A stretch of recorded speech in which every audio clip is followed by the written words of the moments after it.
Every once in a while, a story comes to light that kind of makes you go, what? And it really does inspire me to do a different kind of video, a different approach every once in a while. In fact, most recently, I went spelunking over a court case that just got filed against Netflix. Interestingly enough, from Seeking Alpha, you can see that Netflix shareholders sue over disclosures of subscriber decline.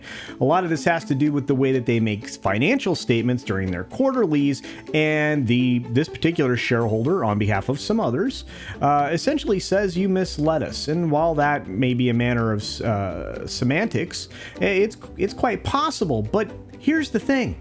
Big companies get sued all the time for all kinds of reasons. So I went, again, diving into, well, Netflix to see how often they get sued. And it's a lot. In fact, I'm going to bring you the top 5 times that Netflix got sued. Here we go.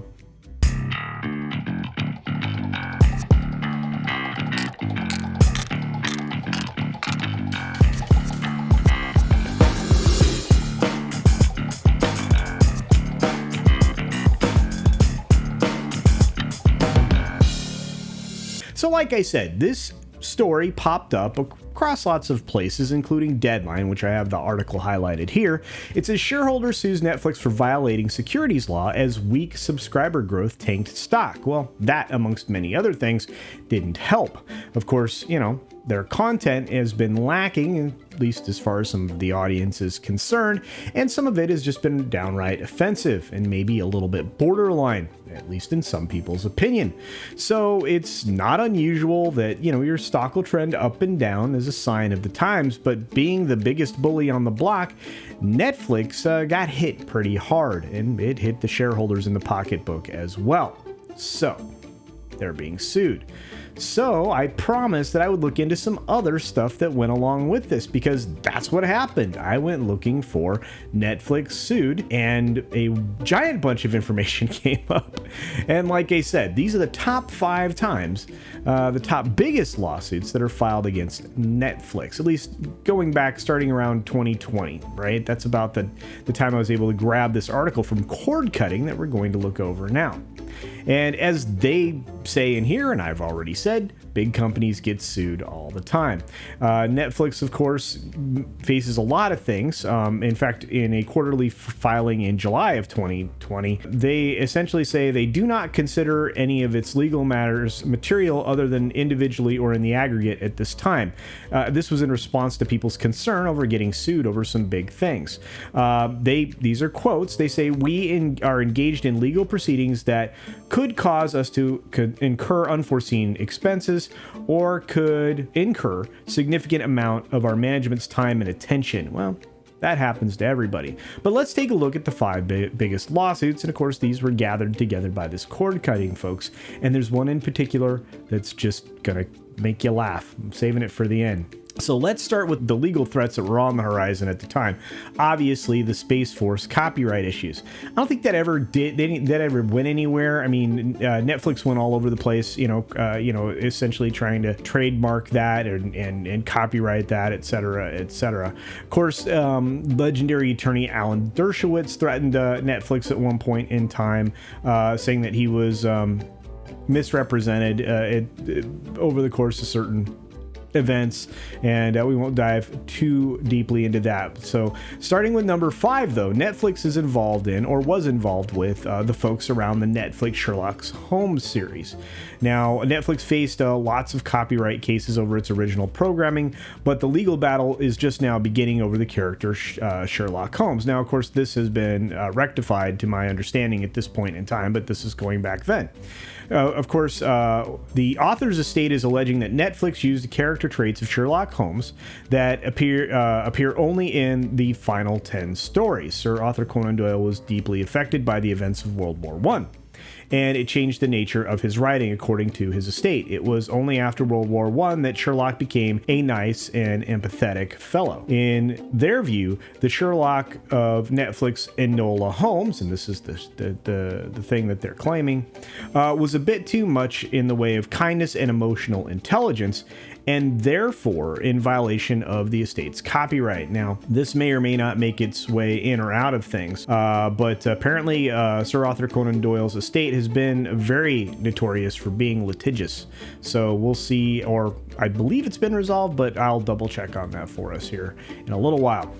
The Linda Fairstein defamation case. This is another one that, well, you might be familiar with because that particular show, When They See Us, the miniseries that Anna DuVernay put together, was very well received. It's about the Central Park Five, which was essentially 5 Black and Hispanic teenagers who were falsely convicted of rape in the infamous 1989 Central Park Jogger case. Now, she claims that she was unfairly represented in the miniseries, and she is falsely portrayed as an overzealous prosecutor and a bigot, which I understand she would take some offense to.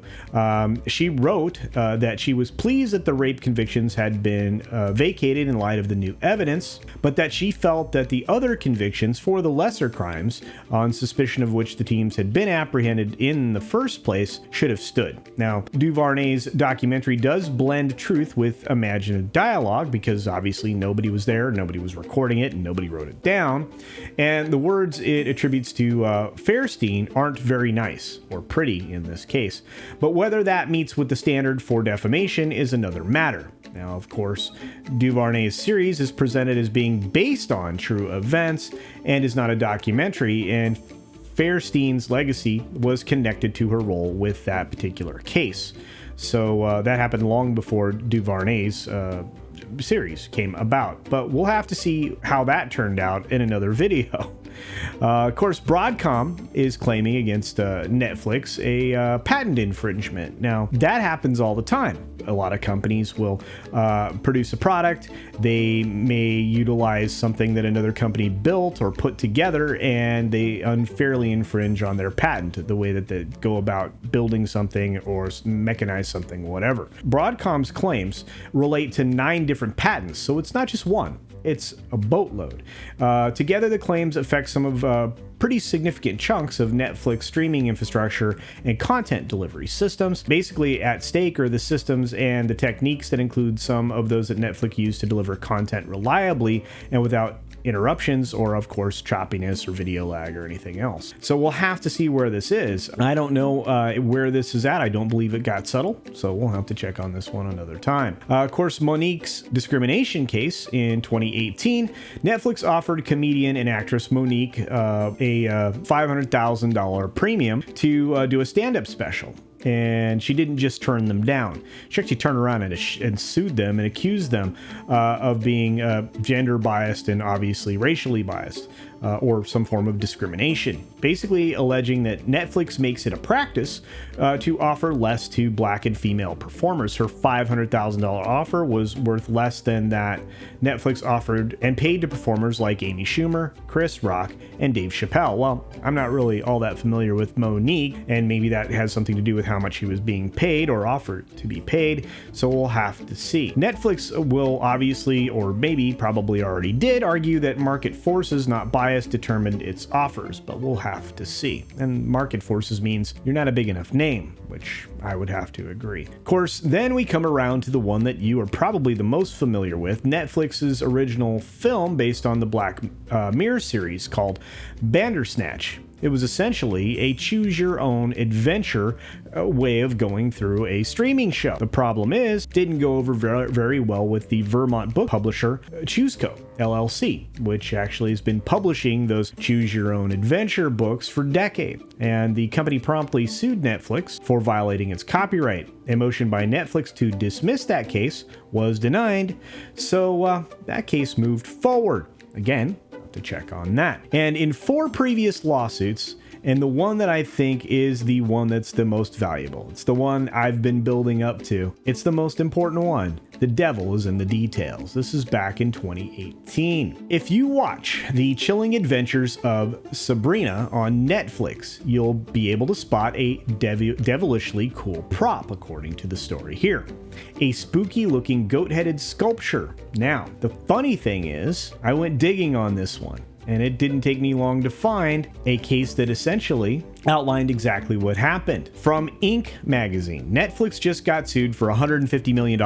And the lawsuit is totally brilliant. Or maybe just insane. It's kind of hard to tell. At least that's the headline that they put together. And this article is amazing. You see, Netflix got sued by the Satanic Temple, which describes itself as an established New York City-based religious organization, and which seems to exist largely as a counterweight to what it sees as the blurring line between church and state in the United States. Sometimes things are very strange. That's how I'm going to put that. Its claim against Netflix that the video giant copied a statue of a deity called Baphomet that the organization created. They actually made this likeness and used it as a statue as a symbol of evil in its new Chilling Adventures of Sabrina. So in other words, they swiped the design from the Satanic Temple. Of course, they talk about the fact that they raised $28,000 in a crowdfunding campaign back in 2014.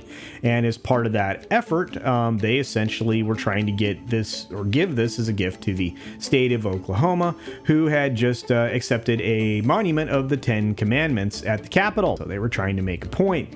So the group raised the money and built the statue, but of course Oklahoma wouldn't take it. So as the organization's lawyer explained to the New York Times, they now use it as a symbol that they could bring out when they felt the government wasn't separating church and state. With the Netflix show, they say they worry that if they use the statue at a protest, people who've watched Sabrina but don't know their history will assume that they copied the show, not the other way around. And of course, the Satanic Temple co-founder, Lucien Greaves, told CNBC that it's frustrating that the Netflix show or some Netflix show with a production department who did a Google image search would simply copy the statue. And let me tell you, their presentation's pretty good. They posted it, or Mr. Greaves posted it on Twitter, and you can see the similarities. Well, not just similarities, basically identical. Unbelievable. Man, Netflix, you should do better. Do better, Netflix. At this point,